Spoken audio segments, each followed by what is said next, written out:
রাজ্যের আর্থিক অবস্থা ভালো নয়, ঋণের বোঝা বইতে হচ্ছে রাজ্যকে। এই অবস্থায় দাঁড়িয়ে আগামীকাল পেশ হতে চলেছে রাজ্য বাজেট। মুখ্যমন্ত্রী মমতা বন্দ্যোপাধ্যায়ের কাছে চ্যালেঞ্জ, পঞ্চায়েত নির্বাচনের আগে আম আদমির কাছে পৌঁছতে হবে জনমুখী বাজেট করে, সেই সঙ্গে চালাতে হবে রাজ্যের উন্নয়ন। এই নিয়ে মতামত জানালেন বিশিষ্ট অর্থনীতিবিদ সুপর্ণ মৈত্র। 1 ফেব্রুয়ারি পেশ হয়ে গেছে কেন্দ্র বাজেট। আগামীকাল অর্থাৎ 15 ফেব্রুয়ারি পেশ হতে চলেছে রাজ্য বাজেট, পশ্চিমবঙ্গের বাজেট। দাদা, আপনার কাছে জেনে নেব আগামীকাল বাজেট সম্বন্ধে আপনি কি দিশা দেখাবেন বা আপনার কি আশা রয়েছে এবারের বাজেট কিভাবে হতে চলেছে? আমার মনে হয় ঠিক 14 দিন পরে পশ্চিমবঙ্গ সরকার তাদের বাজেট পেশ করতে চলেছেন। এখন এই রকমভাবে আগে যেরকম বাজেট নিয়ে প্রত্যেকের উৎসাহ থাকতো, যে কোন জিনিসের দাম কি বাড়লো কি কম হলো, স্বাভাবিকভাবেই সেই উৎসাহটা নেই। তার কারণ পণ্য পরিষেবা কর বা জিএসটির আওতায় যখন 2017 সাল থেকে 1 জুলাই 2017 যখন পণ্য পরিষেবা কর এই দেশে সবাই মেনে নেন, তখন থেকে আর রাজ্য সরকারগুলোর হাতে, মানে এই পেট্রোলের জায়গাটা সেটা সারা বছরই তারা করতে পারেন, তাছাড়া খুব একটা তো তাদের হাতে কিছু করার নেই, কারণ স্ট্রাকচারটা মোটামুটি তৈরি করাই আছে। কিন্তু যেটা সবাই তাকিয়ে থাকার চেষ্টা করবেন, তার কারণ এই সরকার যখন আসেন 11 বছর, মানে অন্তত 2011-য়, তখন তাদের যে মাথায় যে ঋণের বোঝা ছিল সেটা 1,96,000 কোটি টাকা বা প্রায় 2 লক্ষ কোটি টাকা। আজকে সেটা গিয়ে দাঁড়িয়েছে প্রায় 6 লক্ষ কোটি টাকা। তার মানে প্রত্যেকটি সন্তান যেটা ভূমিষ্ঠ হচ্ছে তাদের মাথা পিছু ঋণের এটা কিন্তু যথেষ্ট বেশি। 1, 2 হচ্ছে আমাদের মুখ্যমন্ত্রী তিনি বরাবরই বিশ্বাস করেছেন যে তিনি তার কাছে পিছিয়ে পড়া মানুষ, মেয়েরা, গরিব মানুষ, প্রান্তিক মানুষ, তার কাছে এটা হচ্ছে ভীষণ একটা বড় একটা সেগমেন্ট, যেটাকে তিনি সবসময় তাদেরকে অগ্রাধিকার দিয়ে থাকেন। এবং তার জন্যে আমরা দেখেওছি 2011 পর থেকে সামাজিক ক্ষেত্রে কিন্তু মানে বরাদ্দটা বেড়েছে, সেটা খুব ভালো। কিন্তু সমস্যার জায়গাটা হচ্ছে যদি আমি নিজের রোজগারটা না বাড়াতে পারি, আর আমি যদি ধার করে আমার সামাজিক প্রকল্পগুলো করতে চাই, সেটাতে আমার একটু আপত্তি আছে।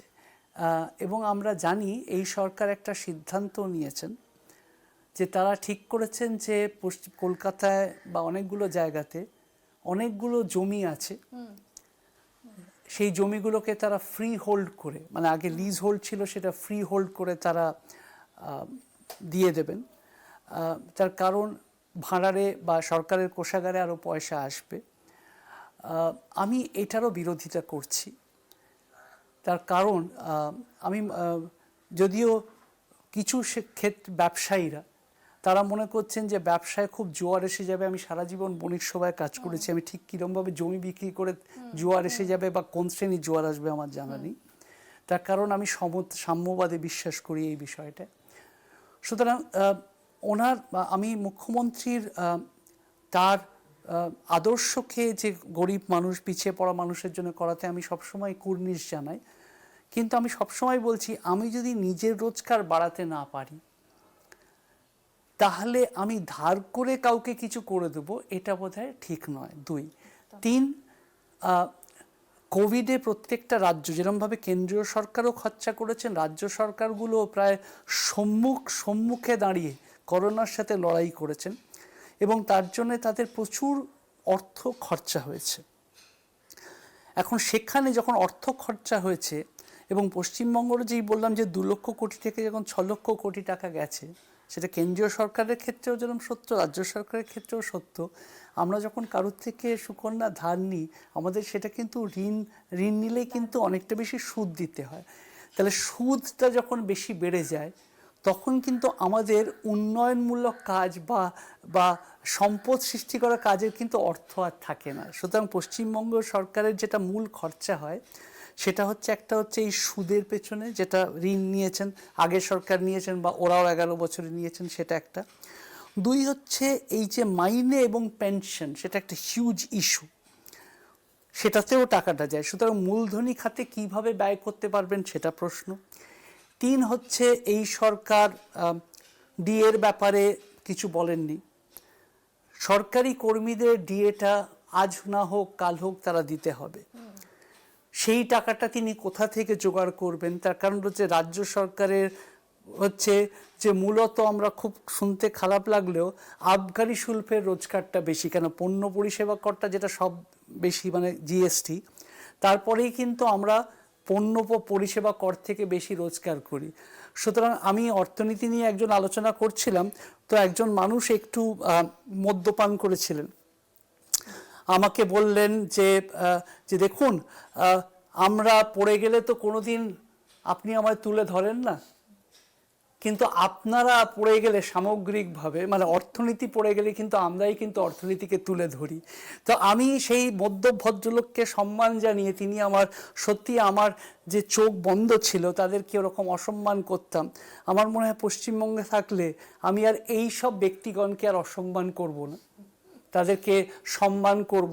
তার কারণ হচ্ছে 16,000 কোটি টাকা বোধহয় এই সব মানুষরাই আমাদেরকে করছেন। সেটা সমাজ ঠিক পথে যাচ্ছে কি ভুল পথে, আমিও সেটা কোনো মরাল কথা বলার জন্য আমি নেই এখানে, কিন্তু আমরা সেটার উপরে নির্ভরশীল। 2, 3 হচ্ছে আমরা সবাই বিশ্বাস করি যুধিষ্ঠির যদি দোষ না করে থাকেন, আমি সাধারণ কাউকে কোনো রকম একটা হঠাৎ একটা কাগজ কিনে বড়লোক হয়ে যাওয়া থেকে আটবো কী করে। সুতরাং লটারি থেকে যে কোনো রাজ্য সরকার রোজগার করেন, এটাও করেন। এবং আমরা রেজিস্ট্রেশন বা স্ট্যাম্প ডিউটিতে রোজগার করি। সুতরাং যে কোনো সরকারের রোজগারের জায়গাটা খুব কম, এবং এই সরকারের নিজস্ব ওন সোর্স অফ রেভিনিউ যেটা বলি বা নিজস্ব আয়, সেই জায়গাটা কিন্তু খুব কম। তো তাহলে একদিকে হচ্ছেন উনি মা অন্নপূর্ণা, অন্যদিকে ভাঁড়ে মা ভবানী, তাহলে ভাঁড়ে মা ভবানী কি করে মা অন্নপূর্ণা হবেন? এইটাই আমার বুঝতে সুকন্যা অসুবিধে হচ্ছে। চোখ থাকবে কালকের দিকে।